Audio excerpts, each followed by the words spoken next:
let's get started for the day. I hope you can hear me okay. This is probably, let's see. This is probably better. Okay. So I've got 3 readings on the chart for today. I'm going to read the Strong Program, which is chapter 1 in Jeffrey Alexander's book. Not the preface. Elements of a Structural Hermeneutics with Philip Smith. On the origins of cultural sociology, the meanings of social life. This is the introduction. I'm just going to skip. The Strong Program in Cultural Sociology, Elements of a Structural Hermeneutics. A structural hermeneutics. Hermeneutics is about meaning. Throughout the world, culture has been doggedly pushed. Here, I'm going to bring up some notes. Bee-ba-bo-bum, and practice my speech. Put this here. All that. It's pretty good. Pretty good. Okay. Throughout the world, culture has been doggedly pushing its way onto the center stage of debates, not only in sociological theory and research, but also throughout the human sciences. As with any profound intellectual shift, this has been a process characterized by leads and lags. In Britain, for example, culture has been making headway since the early 1970s. In the United States, the tide has began to turn unmistakably only in the mid-1980s. So, interesting. This is something I'd like to highlight and is useful for other contexts, actually. I'm studying the emergence and decline of ideas in sociology, so this is super useful for me. Just write the citation really quick. So this is Jeffrey Alexander, The Meanings of Social Life.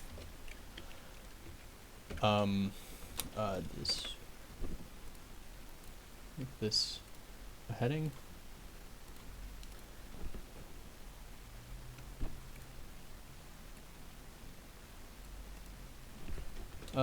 He points out a different trajectory based on location. This should be identifiable in your data.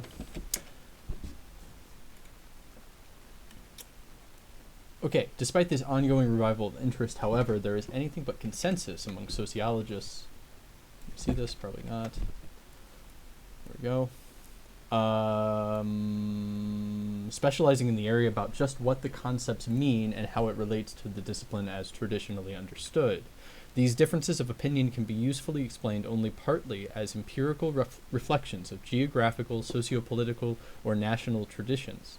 More important, they are manifestations of deeper contradictions relating to axiomatic and foundational logics in the theory of culture. That's really important. So this is something that's, it's about theory being actually a driving force in intellectual. Okay, let's intellectual assumptions and how they interact with each other. It's something about the logic itself, which is interesting for me. This is something that I'm looking into. So let's give this a little highlight, if I can.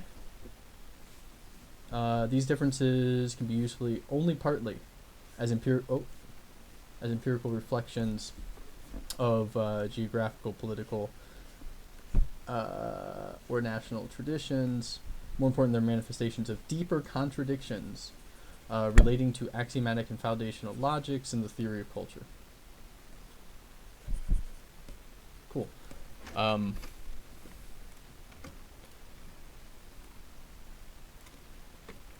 Oops. I love how it does that. It assumes you want to flip it. Why would I ever want to do that? I don't know. Okay.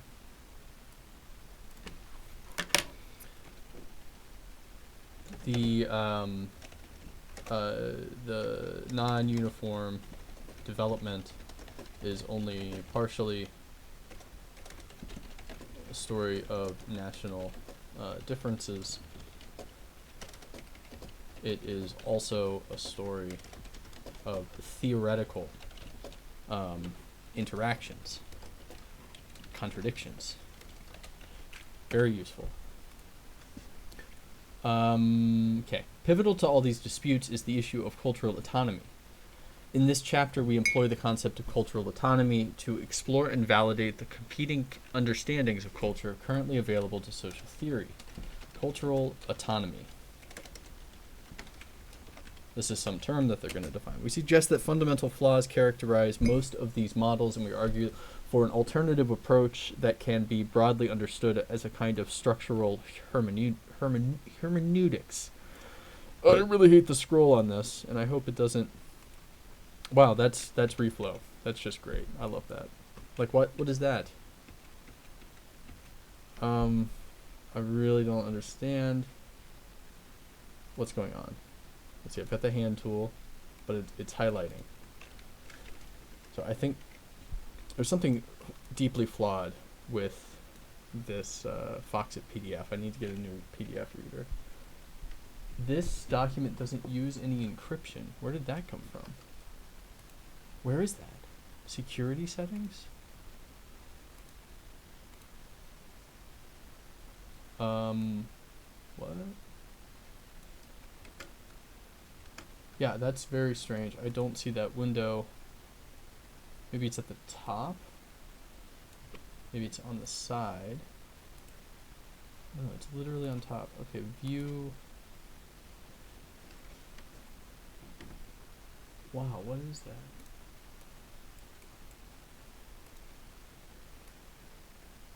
Oh, it was something. Oh my god, it was in the other screen. My bad. I see it now. I really don't know why it's there, and I will close it. Sorry about that. You didn't even see what I was struggling with on that one. Foxit sucks. Okay. Where the hell are we? It's not the meanings of social life. It's the strong program.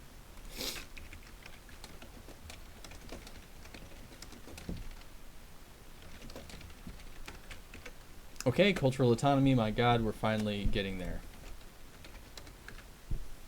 Come on. Relative autonomy.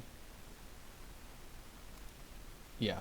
In this chapter, we employ the concept of cultural autonomy to explore and evaluate the competing understandings of culture currently available to social theory. We suggest that fundamental flaws characterize most of these models, and we argue for an alternative approach that can be broadly understood as a kind of structural hermeneutics. Let me just zoom you in real quick. This may be more convenient. Yeah, that looks much better.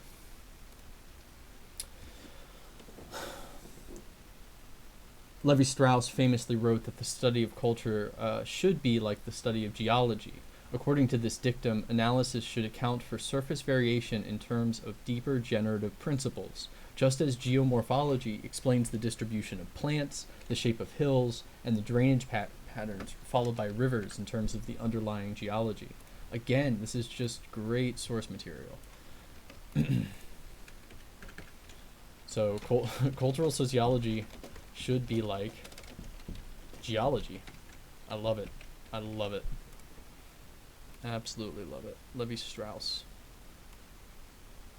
Okay.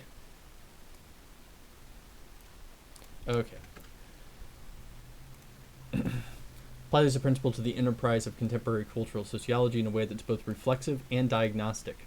Our aim is not so much to review the field and document its diversity, although we will indeed conduct such a review, as to engage in a seismographic enterprise that will trace a fault line running right through it. Understanding this fault line and its theoretical implications allows us not only to reduce complexity, but also to transcend the kind of purely taxonomic mode of discourse that so often plagues essays of this programmatic kind. This seismographic principle will provide a powerful tool for getting to the heart of current controversies and understanding the slippages and instabilities that undermine so much of the territory of cultural inquiry.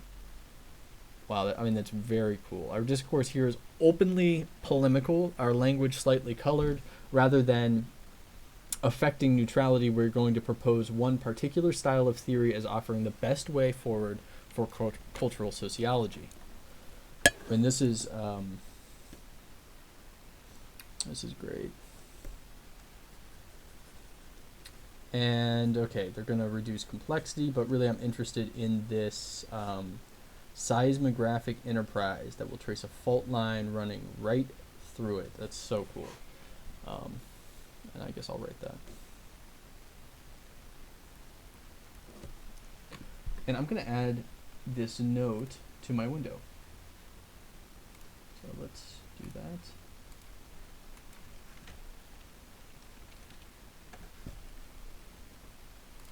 Just so that you can see what I'm doing when I do these sorts of highlights. So we can just move this over.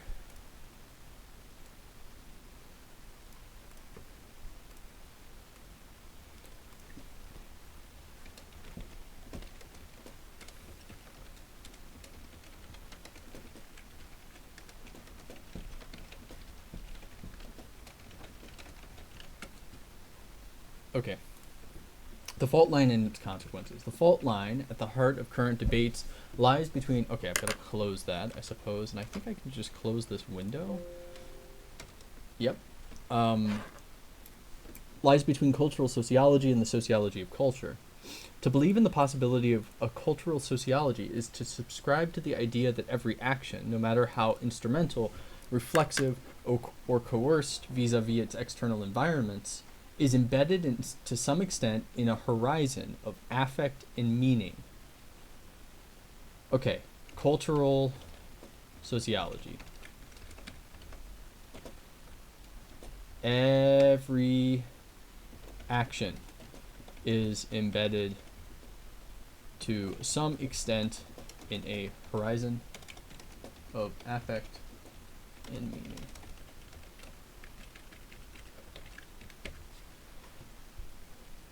This internal environment is one towards which the actor can never be fully instrumental or reflexive. It is rather an ideal resource that partially enables and partially constrains action, providing for both routine and creativity and allowing for the reproduction and transformation of structure. It's a really great wording. Similarly, a belief in the possibility of a cultural sociology implies that institutions, no matter how impersonal or technocratic, have an ideal foundation that fundamentally shapes their organization and goals and provides the structured context. Oh my gosh. What is this? Belief in a cultural sociology. It's a very strange way to put it. I believe in cultural sociology. What? Where's my cursor? Oh. So it's also, what is it?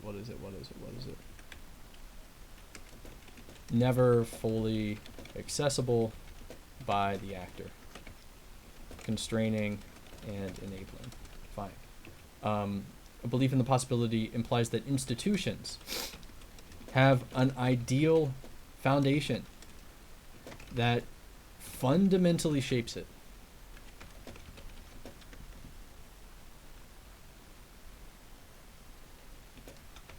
And provides context for debates over legitimation. I don't know what that is. When described in the folk idiom of positivism, one could say that the more traditional sociology of culture approach treats culture... How am I doing on time? I'm doing okay. Treats culture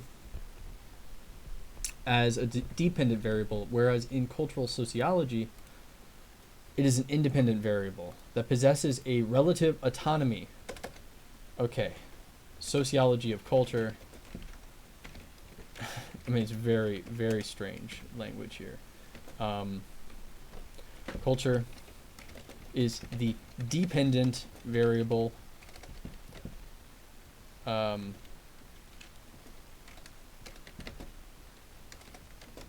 the independent. Sociology of culture. Oh no, it's cultural sociology. Cultural sociology. Okay, it embeds everything. It's kind of intuitive, kind of. Cultural sociology is a whole like way of seeing the social world, whereas sociology of culture is asking how do these cultural artifacts come into being. Both speak of the recent cultural turn as a pivotal moment in social theory, but these resemblances are only superficial. At the structural level, we find deep antinomies. To speak of the sociology of culture is to suggest that culture is something to be explained by something else entirely separated from the domain of meaning itself.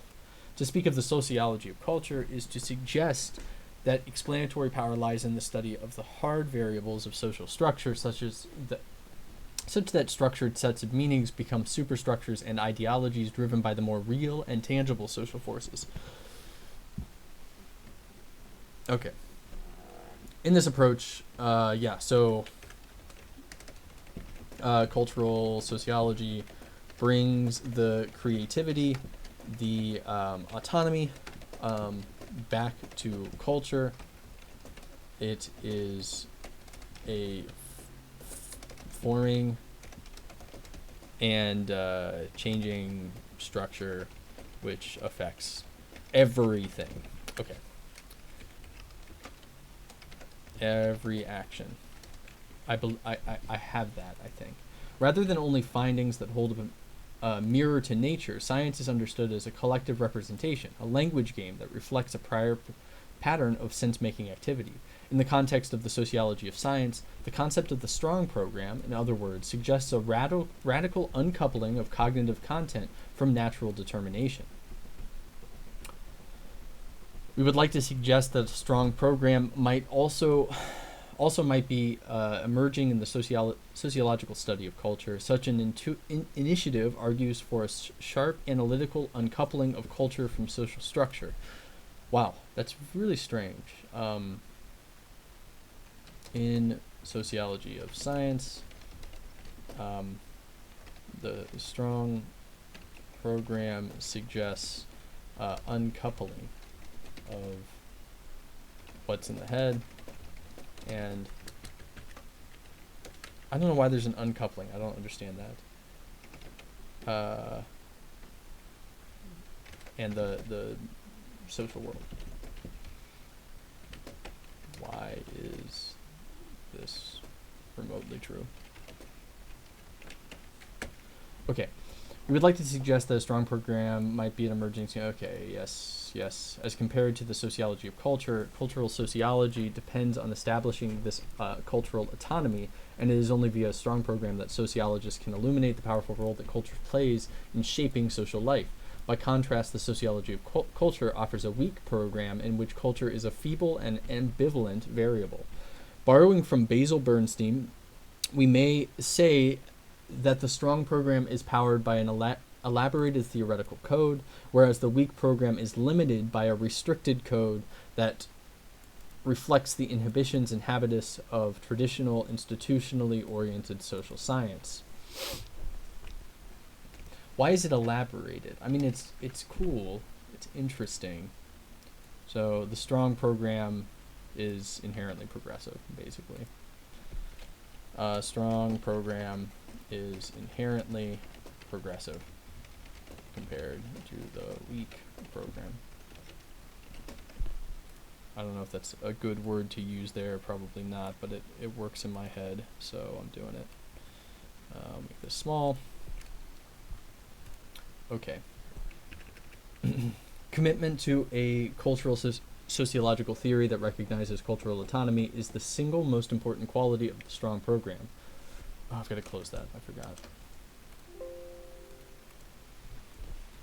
One is the commitment to hermeneutically reconstructing social texts in a rich and persuasive way. What is needed here is a Goethean thick description of the codes, narratives, and symbols that create the textured webs of social meaning. The contrast here is to thin description that typically characterizes studies inspired by the weak program, in which meaning is either simply read off from the social structure or reduced to abstracted descriptions of reified values, norms, ideology, or fetishism. The weak program fails to fill these empty vessels with the rich wine of symbolic significance. I like that. The philosophical principles for this hermeneutic position were articulated by Dilthey in 1962, and it seems to us that his powerful methodological injunction to look at the inner meaning of social structures has never been surpassed. It's really powerful, I guess. Look at the inner meaning of social structures, yo. I kind of want to read this.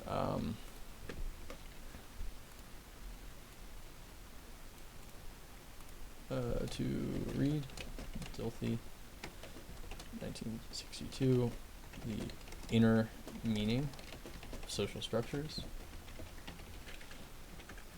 Fine. Zoom back in here so we can see the notes. Sort of. Rather than inventing a new approach, the deservedly influential cultural analysis of Clifford Geertz can be seen as providing the most powerful contemporary application of Dilthey's ideas. In methodological terms, the achievement of thick description requires the bracketing out of wider, non-symbolic social relations. This bracketing out, analogous to the phenomenological reduction, allows the reconstruction of the pure cultural text, the theoretical and philosophical rationale for which Ricoeur, 1971, supplied in his most important argument for the necessary linkage between hermeneutics and semiotics. This hermeneutics is meaning making, but I thought semiotics literally means the same thing. Let's check it out. Semiotics is the study of signs and symbols, and hermeneutics is about meaning. I was going to say that. Okay. It is the notion of the culture structure. I mean, it's a great hermeneutics and semiotics, be able to rattle that off.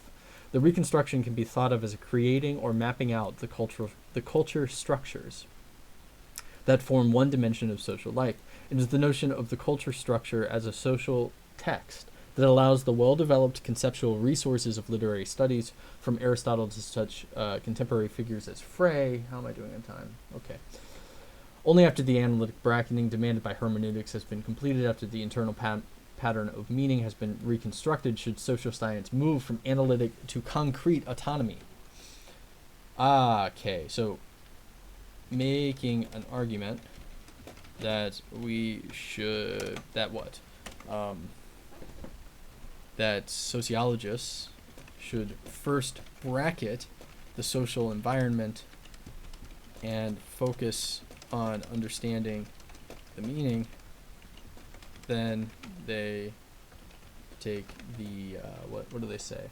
Then they move between analytically what are we doing? Meaning should social science move from analytic to concrete, analytic to concrete.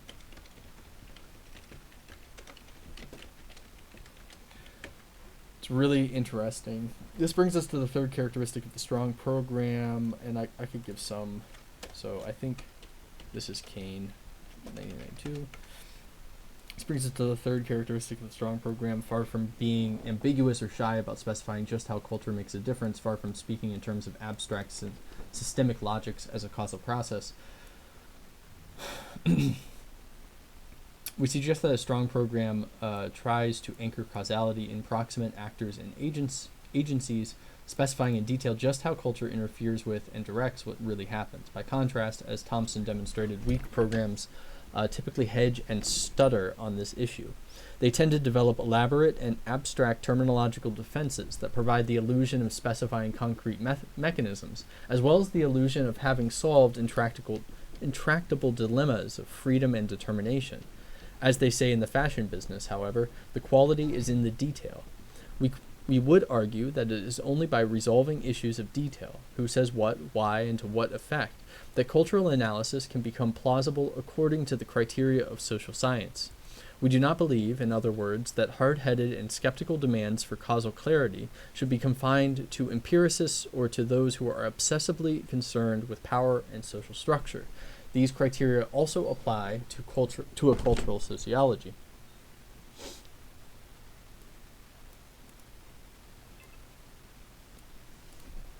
So, I mean, what I get from that is they really care about causality. And you have to trace cultural changes or effects down to the individual agency involved in the effect, say. We conclude by pointing out to a major tradition of cultural sociology, most of it American, that in our view establishes the paradigm of the strong program. And let's see how many pages I have left. I only have a few minutes. So we have culture in social theory from the classics to the 1960s, weak programs in contemporary cultural sociology, and then steps toward a strong program, and probably a conclusion. Let's just read the conclusion. We have suggested here that structuralism and hermeneutics can be made into fine bedfellows. The former offers possibilities for general theory construction, prediction, and assertions of the autonomy of culture. The latter allows analysis to capture the text and temper of social life. When complemented by attention to institutions and actors as causal intermediaries, we have the foundations of a robust cultural sociology. The argument we have made here for an emergent strong program has been somewhat polemical in tone. This does not mean we disparage efforts to look at culture in other ways. If sociology is to remain healthy as a discipline, it should be able to support a theoretical pluralism and lively debate. There are important research questions in fields from demography to stratification to economics and political life, to which weak programs can be expected to make significant contributions, but it is equally important to make room for a genuinely cultural sociology. A first step towards this end is to speak out against false idols, to avoid the mistake of confusing reductionist sociology of culture approaches with a genuine strong program. Only in this way can the full promise of a cultural sociology be realized during the coming century. I want to read just a little bit of these references. Let's see. In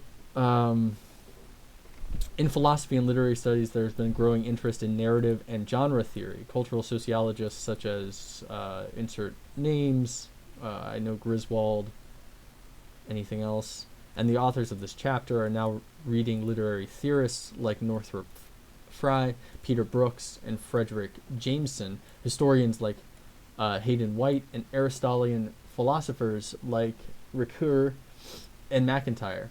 The appeal of such theory lies partially in its affinity for a textual understanding of social life. The emphasis on teleology comes with it the same sort of interpretive power of the classical hermeneutic model. What do you mean by teleology in this setting? Tragedy can give rise to fatalism and withdrawal from civic engagement, but it can also promote moral responsibility. Comedy and romance, by contrast, generate optimism and social inclusion. Irony provides a potent tool for the critique of authority and reflexivity about dominant cultural codes, opening space for difference and cultural innovation. A further bonus for this narrative approach is that cultural autonomy is assured. In the analytic sense, see Kane 1992. I still need to see that, and I have to be done. And I have to look for some of these references real quick. So definitely Kane 1992. Let's see, did he do it at the end of the chapter? I already passed the end of the chapter. No, he doesn't. So, H-I-J-K, Kane. Where you at? Oh, yeah, Cultural Analysis in the History of Sociology. So, I'm guessing this is somewhere anyways. Dilthey, 1962.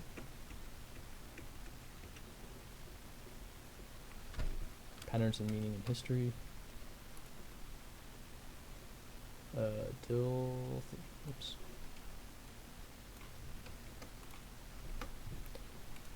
What else? Let's see what we got here. So if I make this wider, does it make it wider for you? It goes the wrong way. Fine. Cultural sociology should be like geology. Any references? Levi-Strauss, 1974.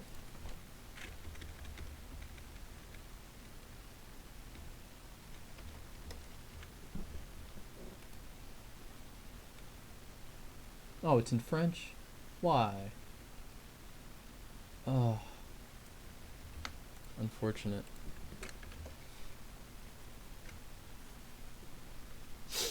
The non-uniform development, does he have a reference on here? Alexander, no, he's talking about cultural autonomy. What was a cultural autonomy? I mean, I guess it's the center of his strong program. I could put the Alexander, just because you kind of wrote it, but which one? Damn. There's probably another reference, maybe. Nope. Dilthey. Oh, Basil Bernstein. I like that. Come on, get smaller. Not reversed.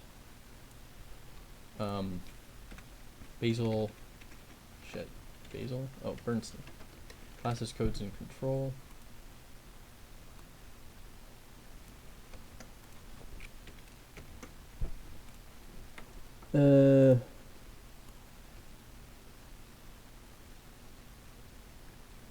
Kane, Dilthey, Alexander. So let's go back, try to find that. Nope, there's one. Did I miss it?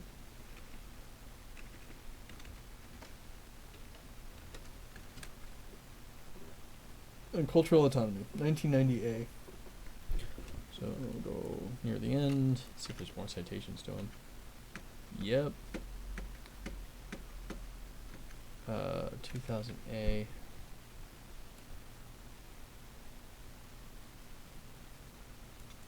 Alexander 2008. Theorizing of the Good Society. Sounds super interesting. And it's all about discourses. Canadian Journal of Sociology. I will enjoy it. Thank you. Okay. Save this. Here. And we'll call it Alexander Jeffrey. What? Strong program. Okay, I'm late. 5 minutes late. So the cultural environment. Measuring culture. And we'll start anew.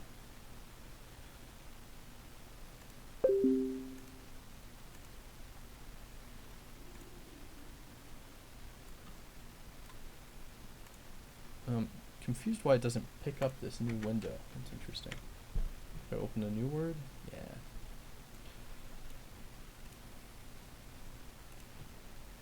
All right, here we go. Feel a little bit zoomed out. Good.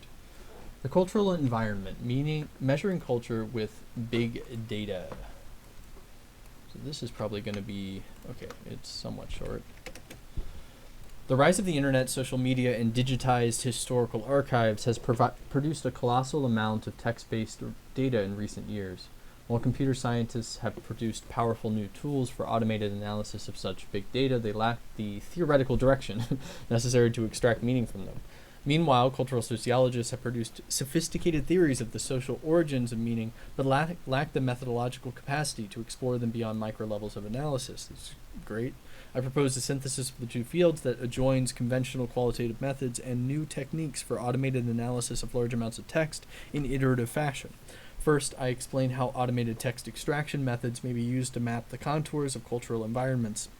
Second, I discuss the potential of automated text classification methods to classify different types of cultures such as frames, schemas, or symbolic boundaries. Finally, I explain how these new tools can be combined with conventional qualitative methods to trace the evolution of such cultural elements over time. While my assessment of the integration of big data and cultural sociology is optimistic, my conclusion highlights several challenges in implementing this agenda. These include a lack of information about the social context in which texts are produced, the construction of reliable coding schemes that can be automated algorithmically, and the relatively high entry costs for cultural sociologists who wish to develop the technical expertise necessary to work with big data.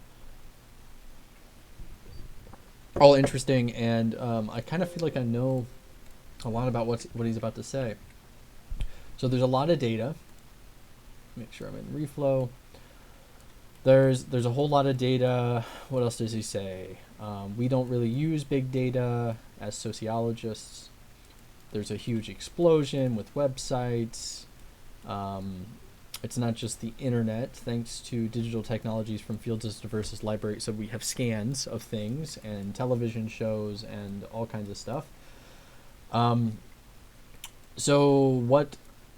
Indeed, the remarkable growth in in-text data warrants a brief thought experiment. What types of text or speech data are not currently being archived? If the answer is little or very little, text is not being archived, then cultural sociology must have a reckoning with big data alongside those in other fields.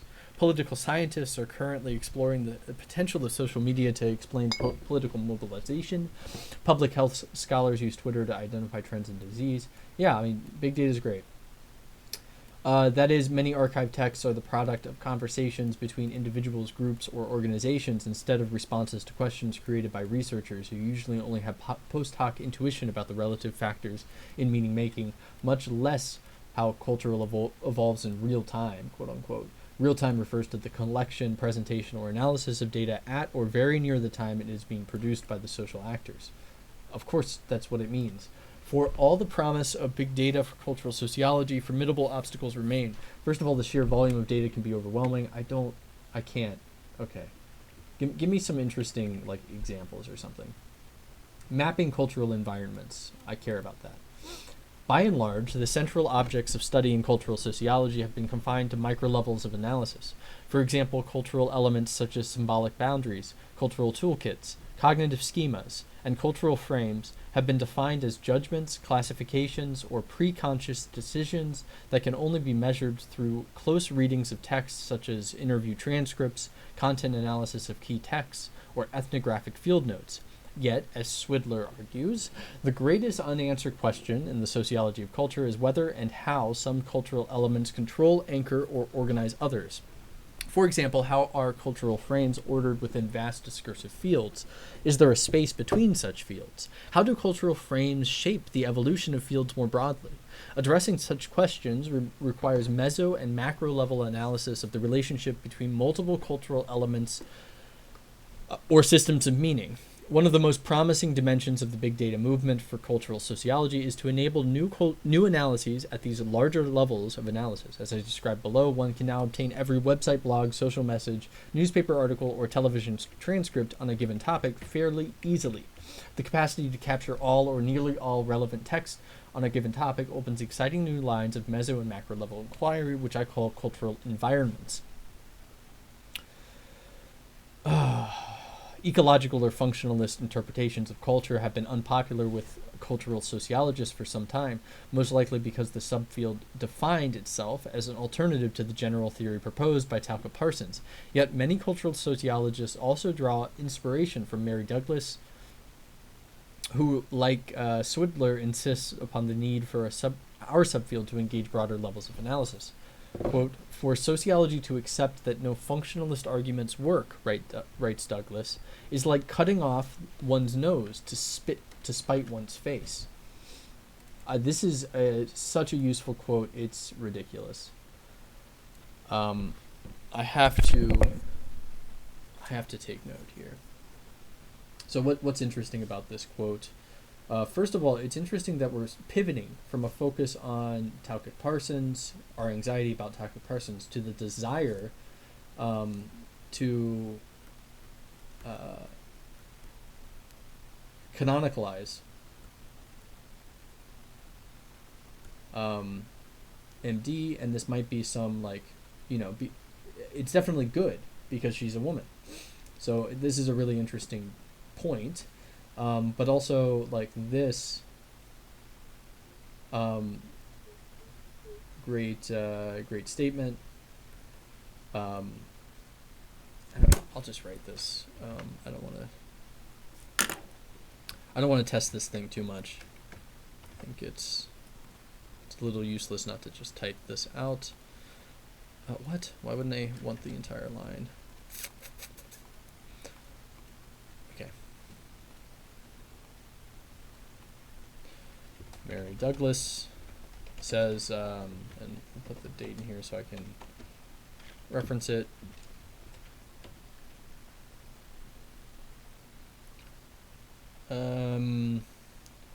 Sociology can't accept that no functionalist arguments work.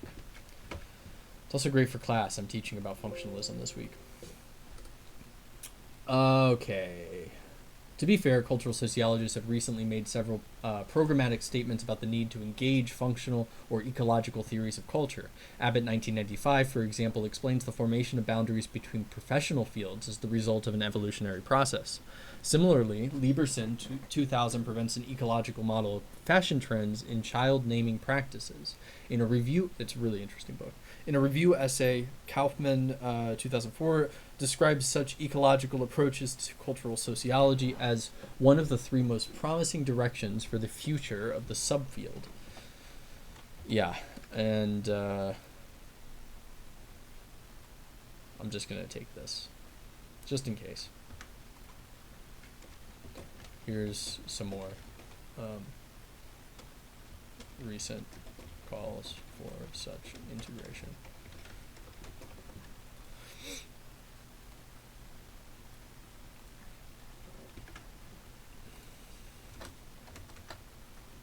Close this. The concept of discursive field is perhaps the most promising theoretical construct. That footnote also says, also marked 2003, I don't know, I'll look it up. The concept of discursive fields is perhaps the most promising theoretical construct to advance an ecological approach to cultural sociology, Bourdieu, Foucault, Martin, and Wuthnow. Yet field theory is often castigated for being tautological. Discursive fields, field theory. We're assuming the existence of invisible or intangible social forces that reproduce structures of inequality or patterns of cultural differentiation without ever directly observing them. The boundaries of fields are usually unobserved in empirical studies because of the considerable methodological obstacles involved. Apart from Ayal, 2009, cultural sociologists have scarcely theorized the outer limits of cultural fields, the spaces between them, or the relationships among multiple fields. Okay. Studies which investigate and I'll zoom in so you can see, and I'll read it. Intersection between discursive fields.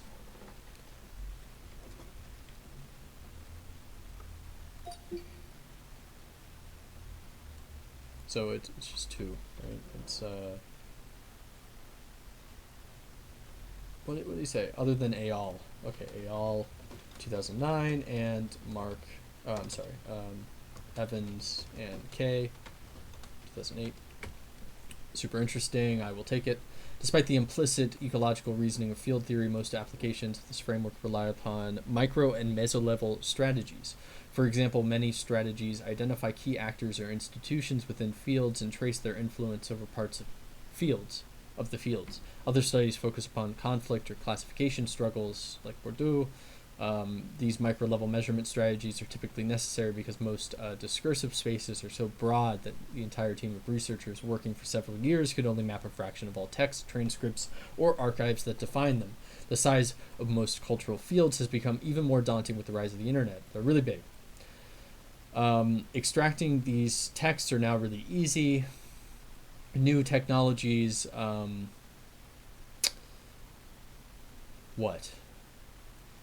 there's a relational nature of this, and we can sort of search.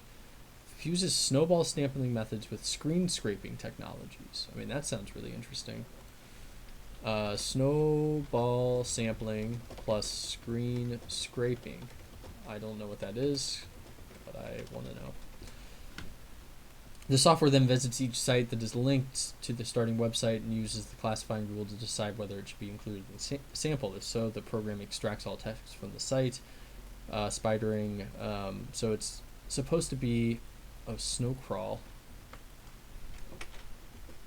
So this is a random sample of websites on a topic. which is really useful. A second promising tool for extracting large amounts of data from the web or qualitative data archives are program APIs. I know all about APIs, so I'm not even going to read it. Classifying culture, obtaining total or near total samples of text on a given topic is a remarkable feat, given that it was nearly unthinkable only a decade ago. Yet such giant samples are of little utility if they can't be classified in a meaningful manner. Cultural sociology has been fascinated with this for a long time. For example, Girgin highlights the critical role of social classification in the evolution of scientific fields. Okay, I guess I need that as well, for sure. Yep. Okay.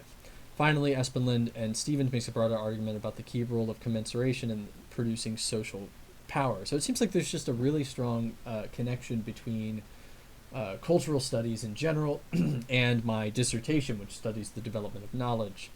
I need to read more of this stuff. This is really great.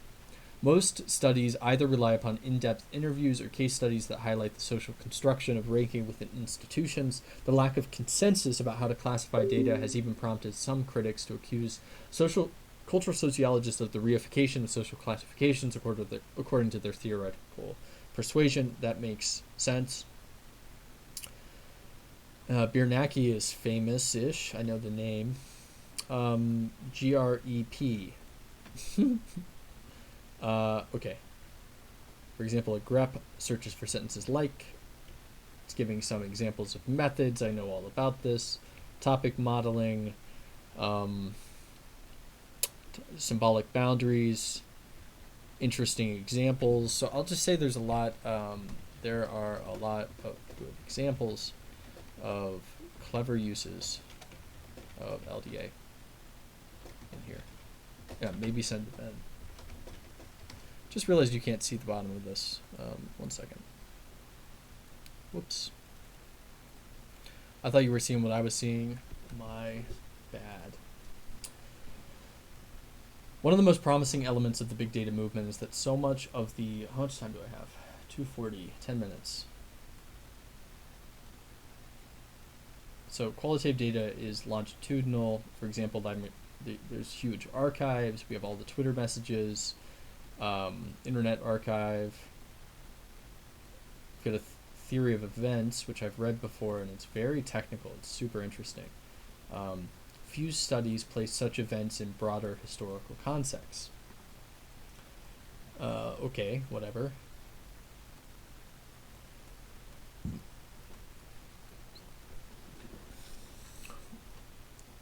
Cultural elements themselves often change throughout such broad-scale historical transformations. Sewell, for example, argues the very concept of revolution was developing at the same time that murderous mobs stormed the Bastille, setting off the French Revolution, before they knew precisely what they were doing. Topic models are ill-equipped to capture such nuances unless human coders calibrate them repeatedly across multiple time periods. There's shifts in meaning, of course.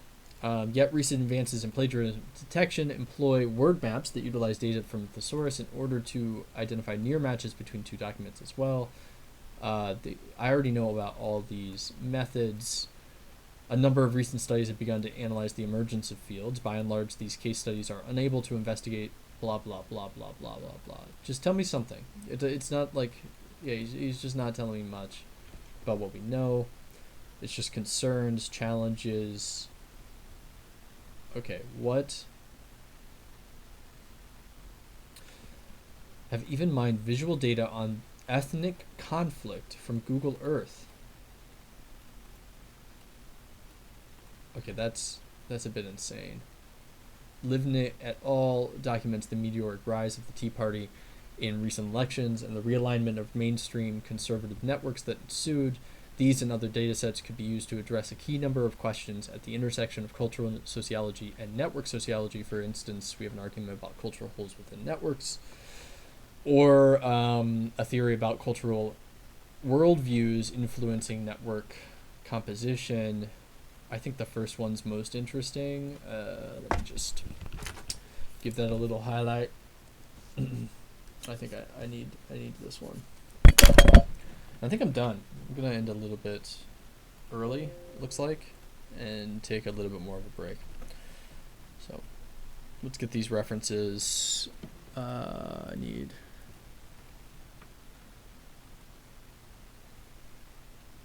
Mary Douglas, 1986. How Institutions Think. I literally just oh, this is in the other reading list. Very interesting. Mark, 2003.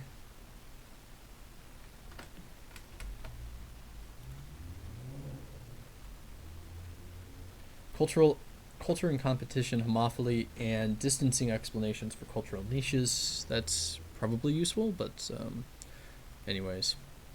We have some recent work that calls for integration. Ecological approaches to cultural sociology is one of the most promising directions for the future of the subfield. That's fine. Lieberson has the ecological model. I mean, I know about these books, so whatever. I think, okay. I can't read. That is eval. Is it actually eval? I feel like I spelled that wrong. No, it's eyal. That is what that says. The space between fields. The space between fields. And Evans and Kay. How environmentalists greened strategic action and the architecture of field overlap. Okay, snowball sampling. Let's go to Gong.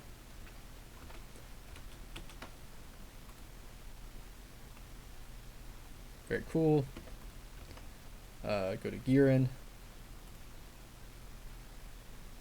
Cultural boundaries of science. Yes, please. Oh my gosh.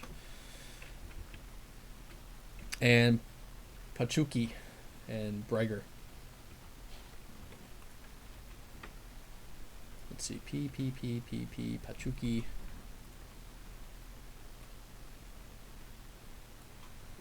Beyond relationality in social networks and culture. So this is really interesting. Good stuff. Good stuff. Bale, the cultural environment. It's about big data. I'll just write that. I hope it saved that. Reading lists. Yes, thank you.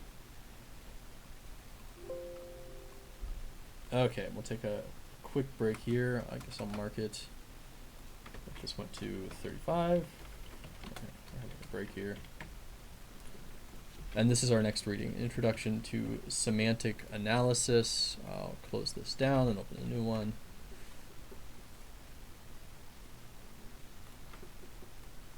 Okay. Good stuff, good stuff.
Introduction to Latent Semantic Analysis. This is 41 pages long, but it's all double-spaced. LSA is a theory and method for extracting and representing a contextual usage meaning of words by statistical computations applied to a large corpus of text. Aggregate all of the word contexts in which a given word does and does not appear. That would provide some mutual constraints, which largely determine the similarity of meaning of words and sets of words to each other. The adequacy of LSA's reflection of human knowledge has been established in a variety of ways.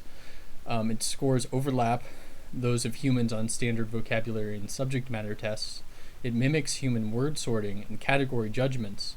It simulates word-word and passage-word lexical priming data.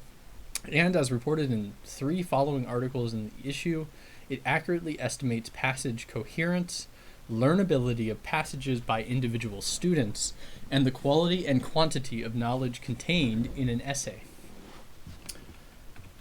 Wow, I mean, that's a pretty incredible introduction.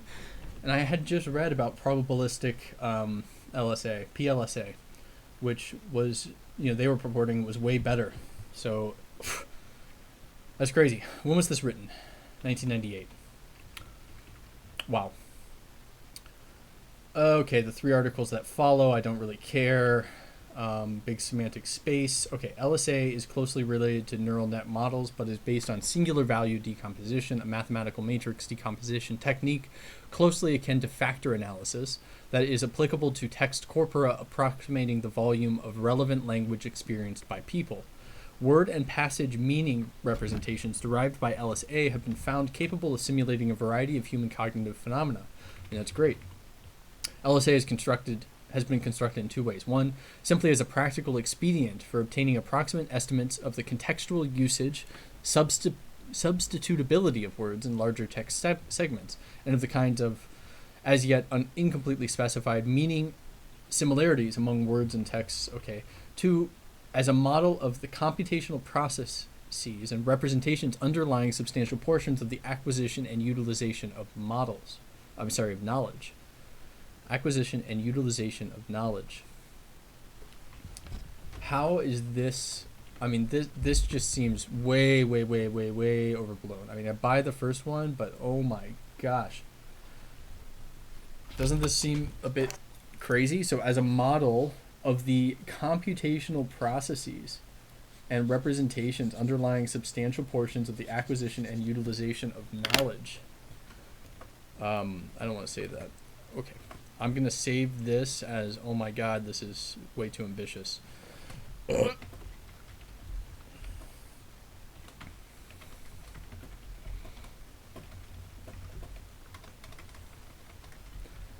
The cognitive processes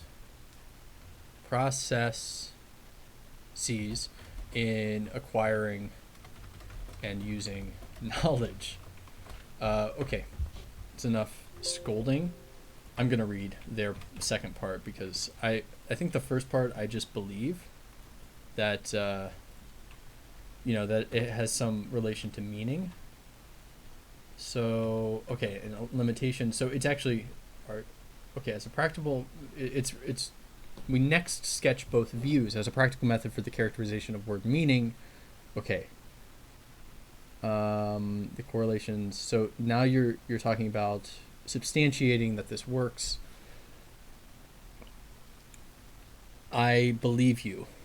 LSA as currently practiced has some limitations. It makes no use of word order, so no syntactic relations or logic or morphology.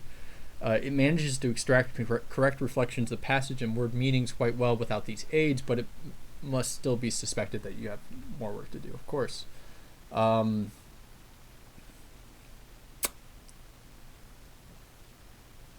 LSA uses as its initial data not just summed contiguous pairwise or tuple-wise co-occurrences of words, but the detailed patterns of co-occurrences of very many words over very large numbers of local meaning-bearing contexts, such as sentences or paragraphs treated as unitary wholes. So it skips over the order of words, but produces the meaning of a sentence to capture only how the differences in word choice and differences in passage meanings are related. I don't need another way to think about it. And there's a pre-processing step. the distribution of a word over its usage context, independent of its correlations with other words, is first taken into account. Pragmatically, this step involves LSA's results, improves it significantly. There's another way. Lauder and Dumais have proposed that LSA constitutes a fundamental computational theory of the acquisition and representation of knowledge. They maintain that its underlying mechanism can account for long-standing and important mystery, the inductive property of learning by which people acquire much more knowledge than appears to be available in experience, the infamous problem of the insufficiency of evidence or the poverty of stimulants. Okay, yeah. Their arguments... LSA helps solve the poverty of stimulus problem, and there was a nice citation there which I will copy, and it's very recent, so it's probably sketchy.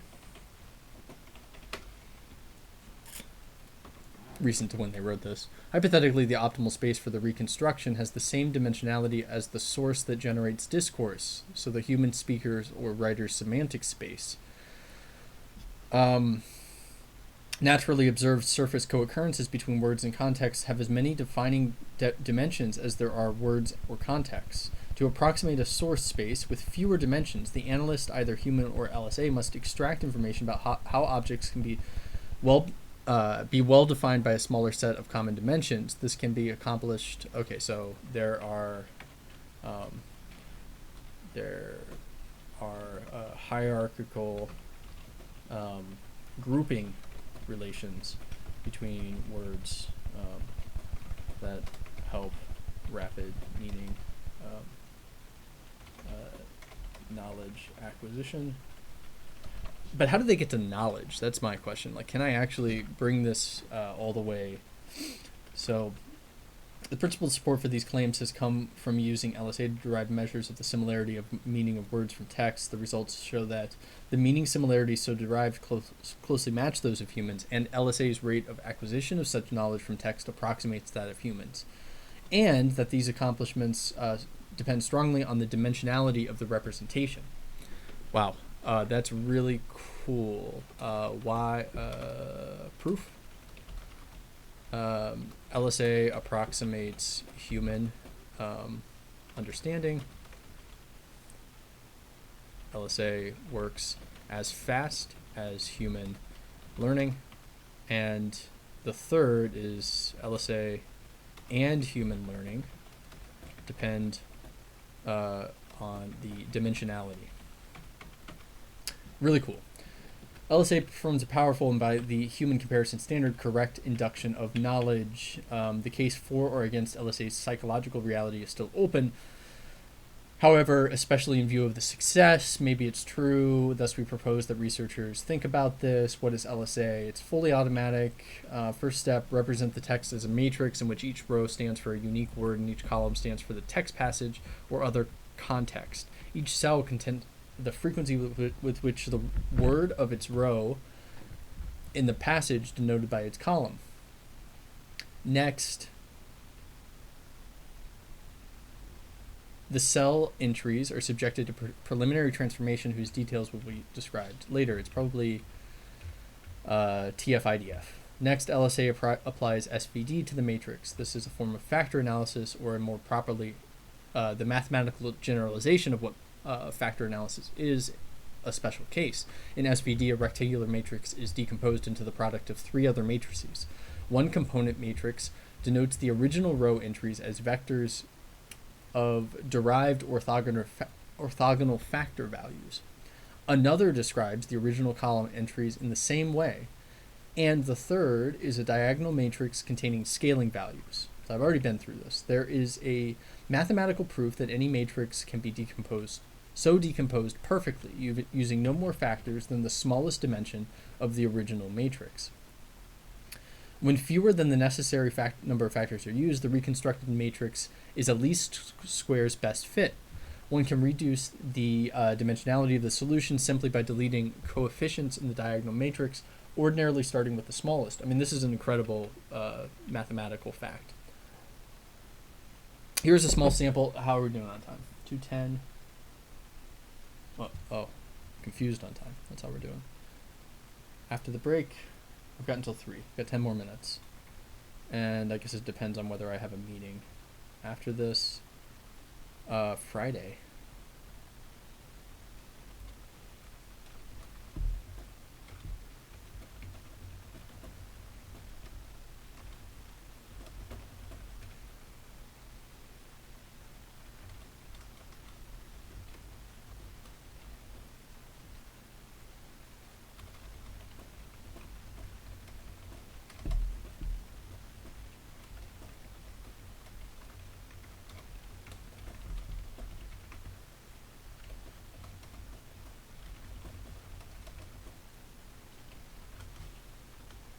Sorry, I have to respond to this email.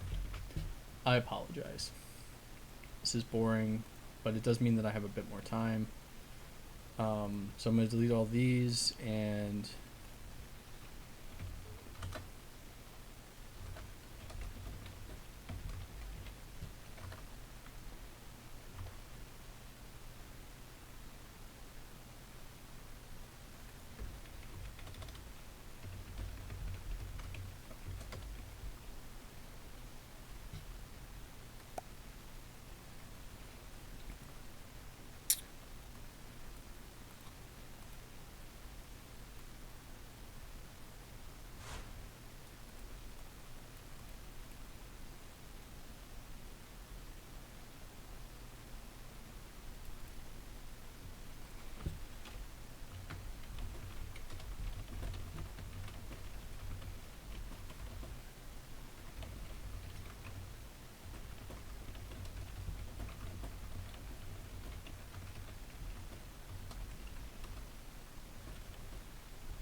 okay, anyways. I've got until 3:30.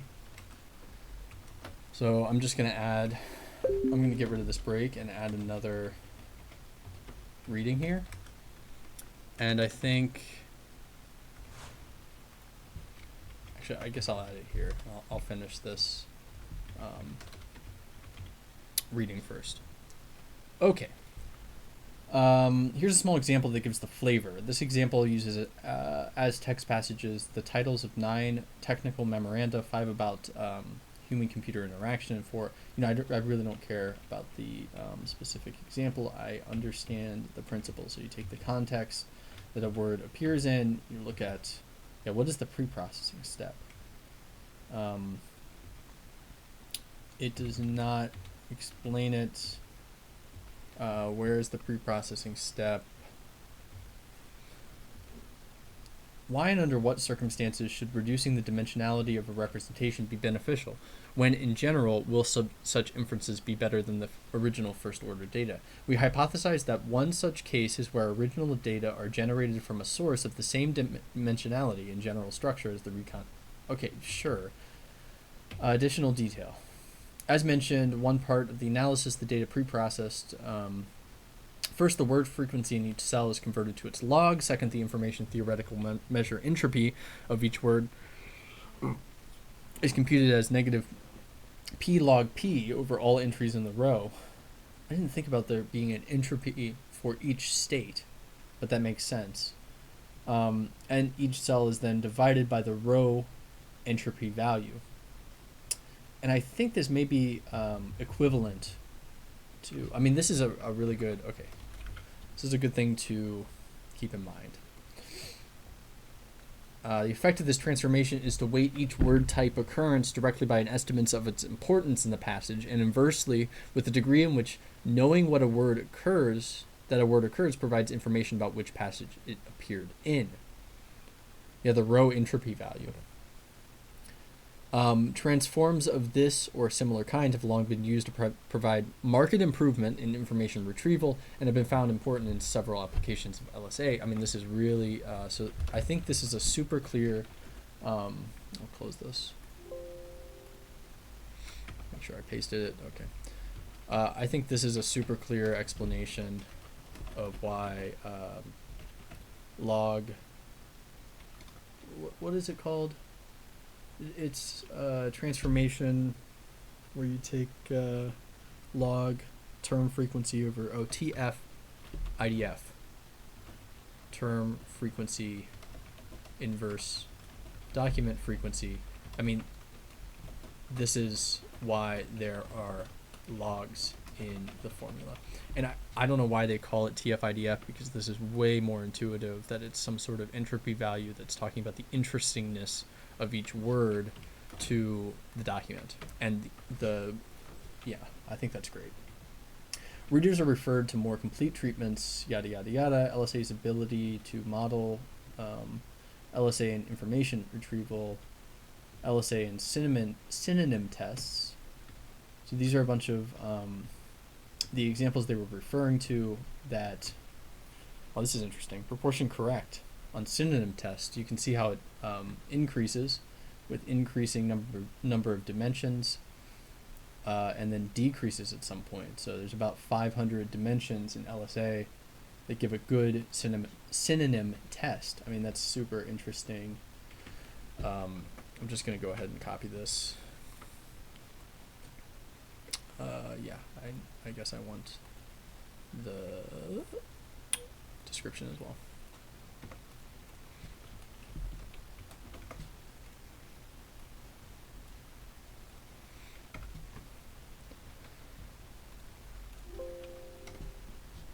Okay, something like that. At optimal dimensionality, LSA chose approximately 3 times as many right answers that would be obtained by ordinary first-order correlations over the input, even after a transformation that greatly improves this relation. Yeah, so it really works. It's really important. It's really cool. Landauer and Dumai again, and I feel like I'm just at that stage where I grab references. What was that semantic priming thing? Looks like there's a lot of interesting stuff here. Assigning holistic quality scores to essay test answers. Oh man, that's really useful. 5 different methods have been tried, all with good success. In all cases, an LSA space was first constructed based either on the instructional text read by students or on similar text from other sources, plus the text of student essays. A sample of essays was first graded by instructors, then the cosine or other LSA-based similarity and quality measures, or both, between each ungraded essay and each pre-graded essay was computed, and the new essay assigned the average of a small set of closely similar ones. So this is n nearest neighbors using LSA, which is pretty cool. N nearest neighbors using LSA works to give a high level quality score to essays. It's very cool. Very, very, very cool.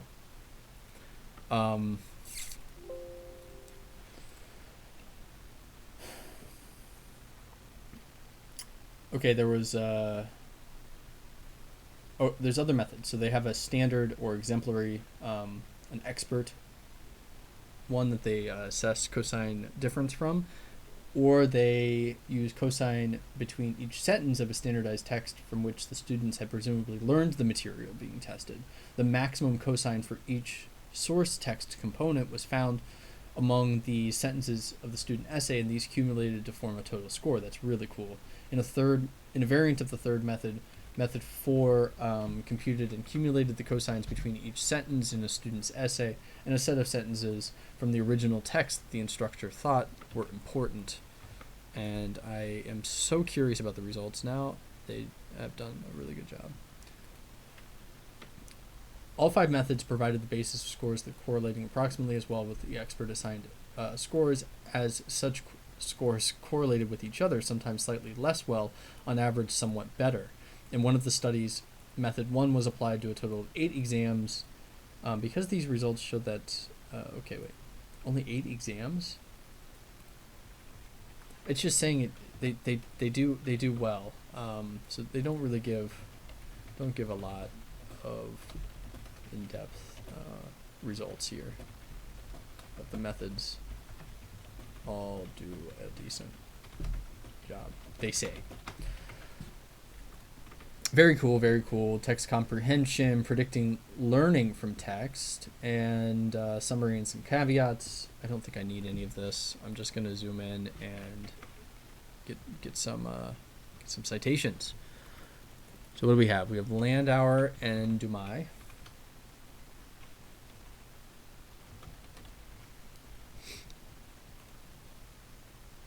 (1994) No, 1997. 1997. Solution to Plato's problem.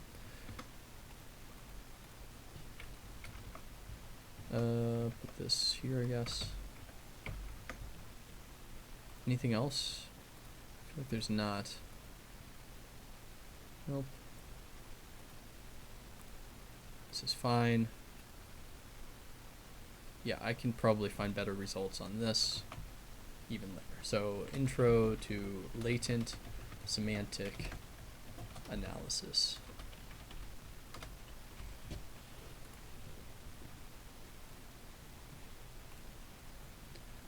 All right, it's 3, so I'm gonna take a quick break. And what's that break gonna be? I guess I need to find something new to read.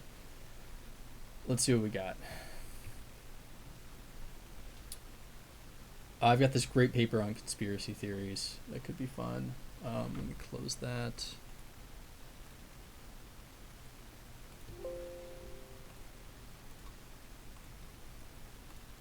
Okay. An automated pipeline for the discovery of conspiracy and conspiracy theory narrative frameworks, Bridgegate, Pizzagate, and storytelling on the web. Just sounds so good. And I saw this guy present, and he wasn't able quite to present everything. So who presented here? Was it any of these people? Maybe I found this somewhere else. Interesting. Although a great deal of attention has been paid to how conspiracy theories circulate on social media and the deleterious effect that they and their factual counterpart conspiracies have on political institutions. Factual counterpart conspiracies. Factual counterpart conspiracies. There's been little computational work done on describing their narrative structures. Predicating our work on narrative theory, I've got to get a new document here.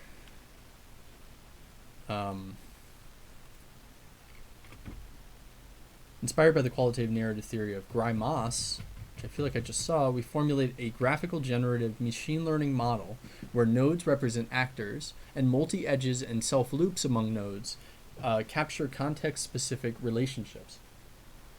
Posts and news items are viewed as samples of subgraphs of the hidden narrative framework network. So they're trying to build out what are all the connections that people are making between different concepts in this diagram. So this problem is posed as a latent model estimation problem. To derive the narrative frameworks in our target corpora, we automatically extract and aggregate the actants, that is people, places, and objects, and their relationships from the posts and articles. We capture context, specific actants, and interactant relationships by developing a system of supernodes and subnodes.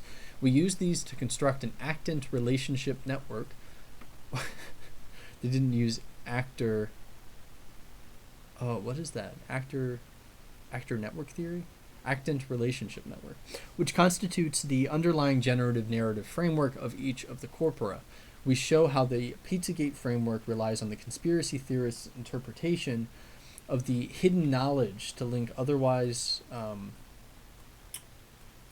Sorry, this is a bit. Should be more zoomed in, I guess. This is sort of better.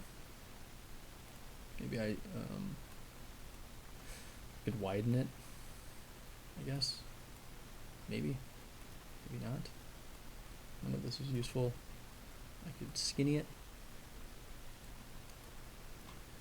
Oh, gosh, that sucks. Anyways. While Pizzagate relies on an alignment of multiple domains, Bridgegate remains firmly rooted in the single domain of New Jersey politics. We hypothesize that the narrative framework of a conspiracy theory might stabilize quickly in contrast to the narrative framework of an actual conspiracy. What is a conspiracy theory versus an actual conspiracy? Might stabilize quickly. Whereas an actual conspiracy might develop more slowly as revelations come to light. Very strange. By highlighting, I wish I could show you this. I mean, it's very. I guess I gotta widen this. Oops.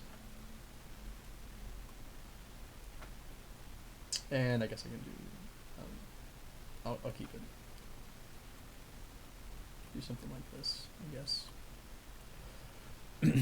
Conspiracy theories and their factual counterpart conspiracies have long been studied by scholars from a broad range of disciplines, lots of citations, democracy writ large, and more narrowly on democratic institutions such as free, independent press warrant significant study. Part of a challenge of studying these structures is because they're so fragmentary. We have a new method, recognizing that people rarely tell complete stories and that you're still saying the same thing. In the work, we use the pipeline to discover the narrative framework for the Pizzagate conspiracy theory. I mean, it's really interesting. What did you use? Okay, these are Reddit subreddits, r/Pizzagate and v/Pizzagate. That's vote, VOAT. Wow. I didn't know there was an alternative. That's crazy. Bridgegate, we relied on an archive of news reports.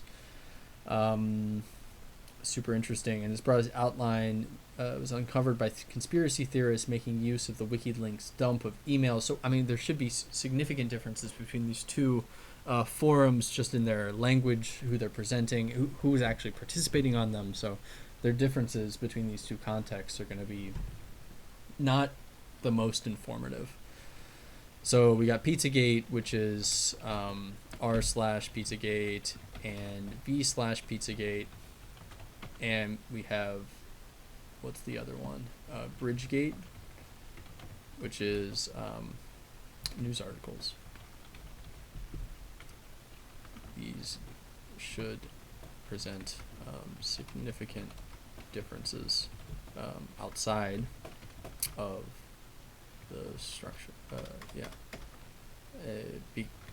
Because of the medium, let's say.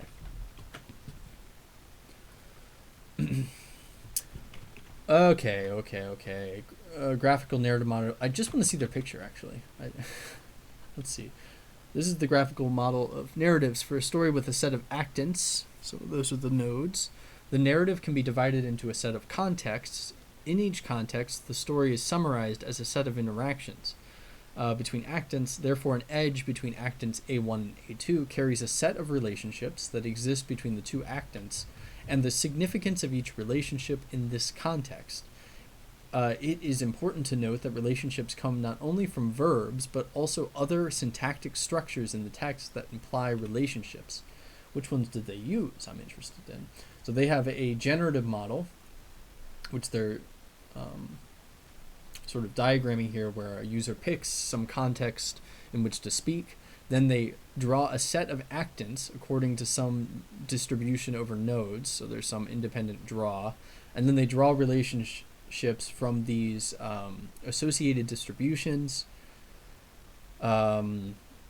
which I guess are latent, and we're trying to determine them. And then we sample the network and choose proper words and syntax to compose a post. So this is another statistical method.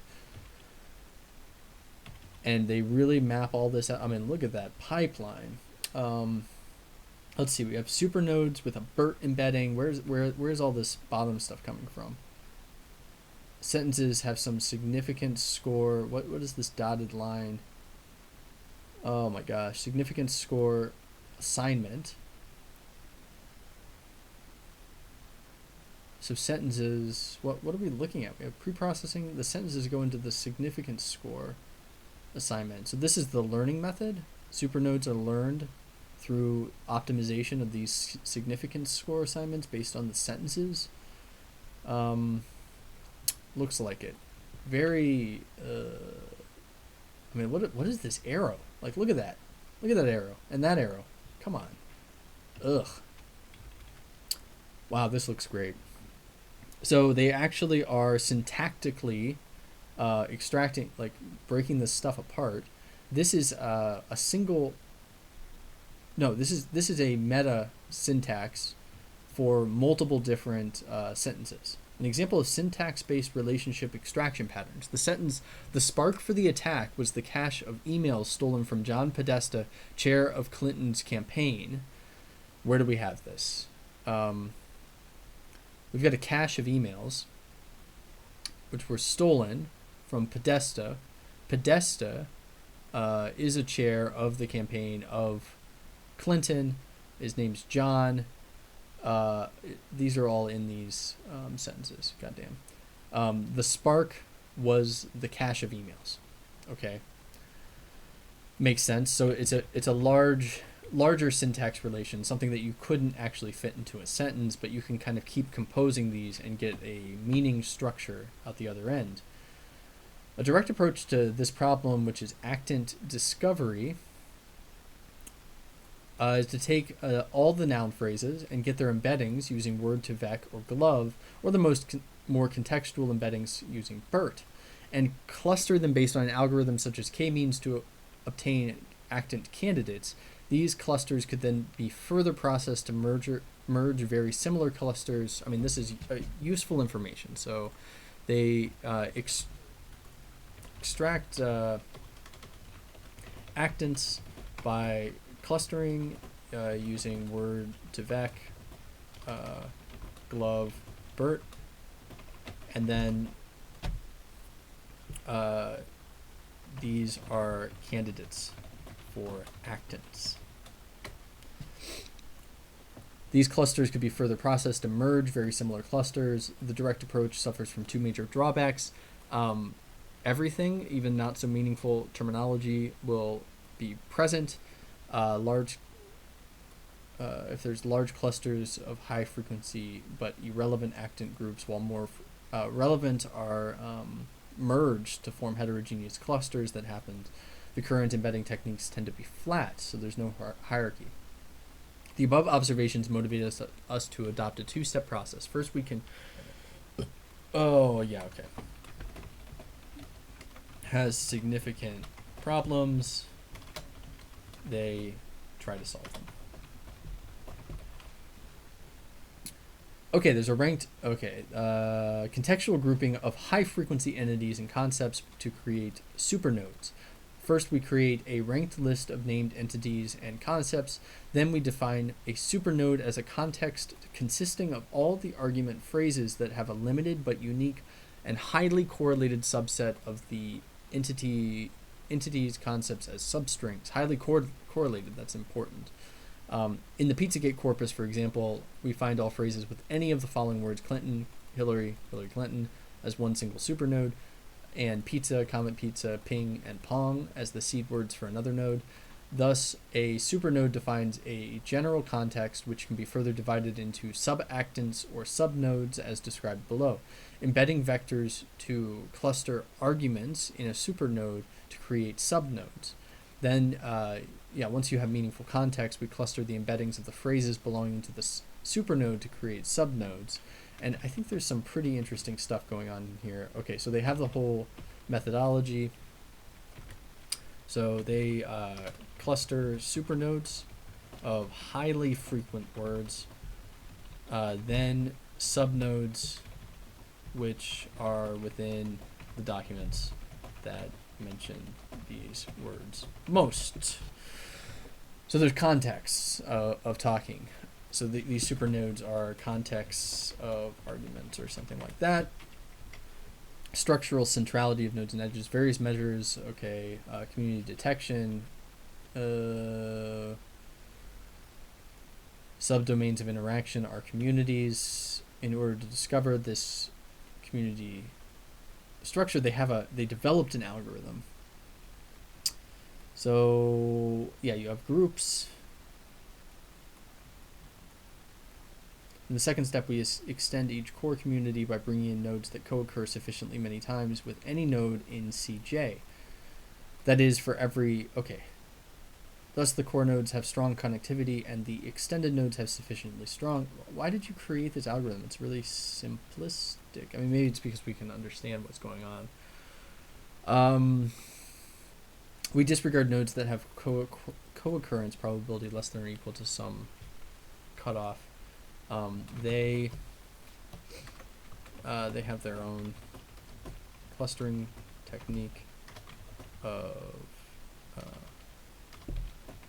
and what are you clustering right now? I mean, I thought you were core nodes, stable communities. Our goal is to core define disjoint communities. What are the nodes? V is the set of nodes. What are the nodes? There's Louvain.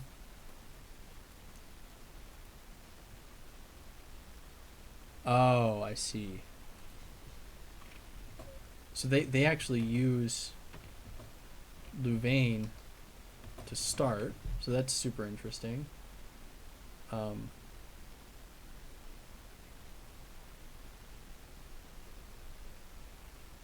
Every connected component with at least two nodes in this graph defines a core of a community, CJ.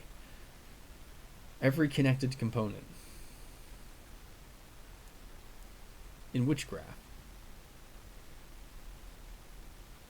Yeah, they use Louvain to start with a cutoff of the number of times something is in cluster with another, tuned until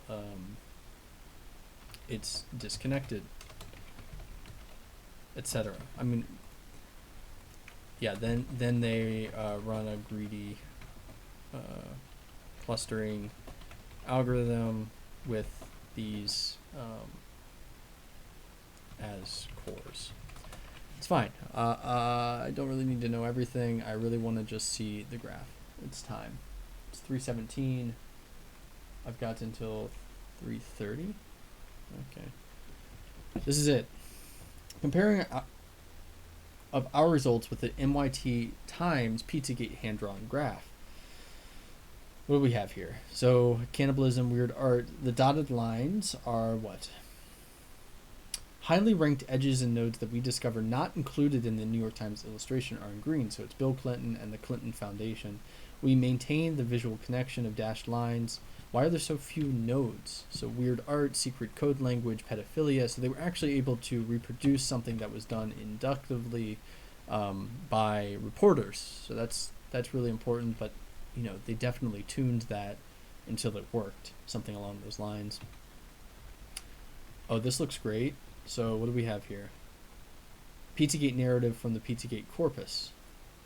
So we got Podesta. Okay, Pizzagate meta narrative. I mean, this is so fantastic. So these are subnodes of these. Okay, these are supernodes, right? A subnetwork of the Pizzagate. No, it's a subnetwork. These are subnodes. But why are there so many here? Some disconnected clusters. Anyways, it's really good. Let's see.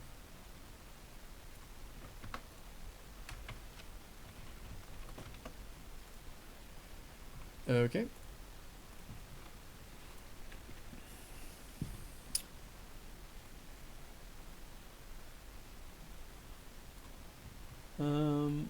really see some of this, which is a shame. Okay. It's interesting to note that the WikiLeaks domain, dominated by actants such as email and WikiLeaks, provides the glue for the narrative network. Can we see this? The glue for the narrative network. Love that. Zoom out a little bit. Probably shouldn't be using this to view. WikiLeaks is here. Does WikiLeaks really add the glue for the narrative network? It looks like we've got a lot of connections. Why is this the glue? It's the glue for these two? Wow.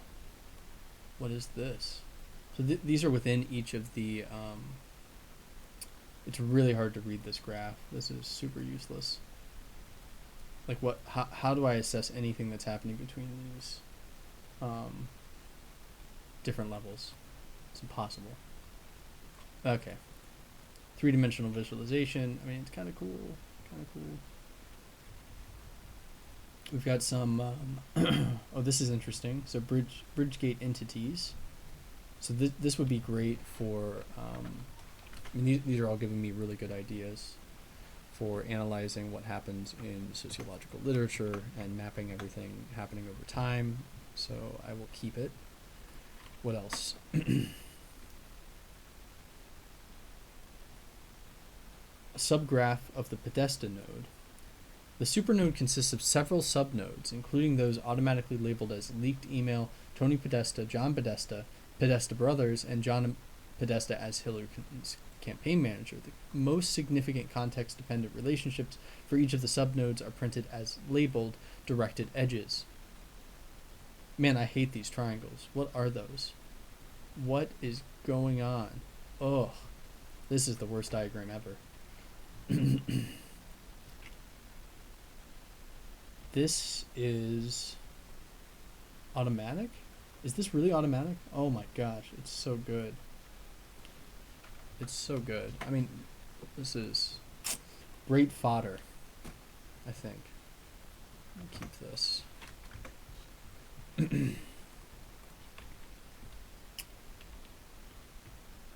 What do we have here? A comparison of relationship labels generated by our automatic methodology with the New York Times Bridgegate graph.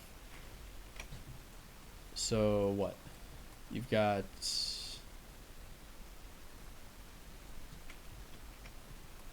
What is the comparison here? I'm confused.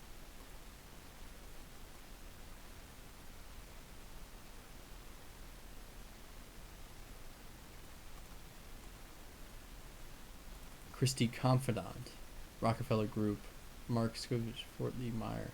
Did they just like put them next to here? Primary spokesman. It looks like these are relationships. No, these are relationships. Interesting.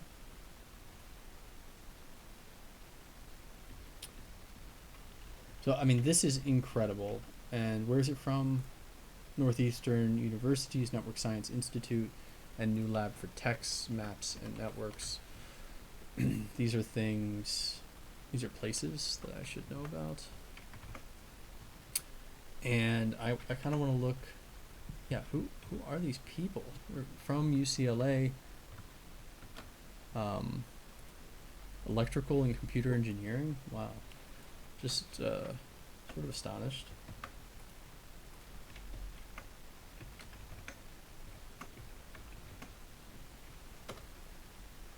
Okay, let's do a little organization of my notes, and I think I'm done with this one.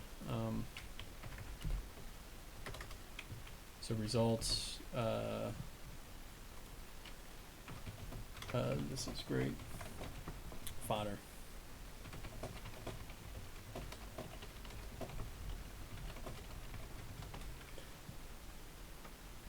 Okay.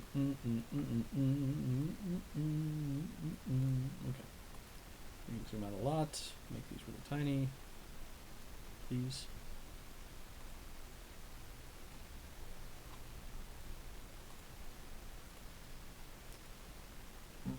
I hate that it switches. I mean, maybe that's useful for some purposes, but Sheesh, that's annoying. And I gotta check that this one didn't. It didn't. Okay. Good enough? Good enough. Let's see if there's any references I care about.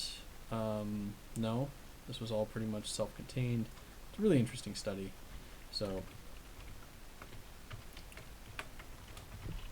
I got this from another source. I just found this randomly online, actually starting from the hand-drawn diagram on the New York Times, and this was something. It's just super interesting that they were able to use automated methods to re-extract this. And let's see, it was accepted, April 2020, so that's great. They're trying to reproduce the structure of the conspiracy theories. This is like a model for what I should do with the sociological texts. Save it.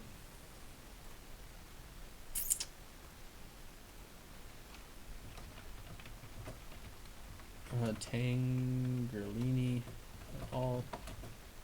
2020. One? No, 2020. Okay. That's pretty good. It's almost 3:30, so I'm going to get off. It's great reading with you. Got a lot done.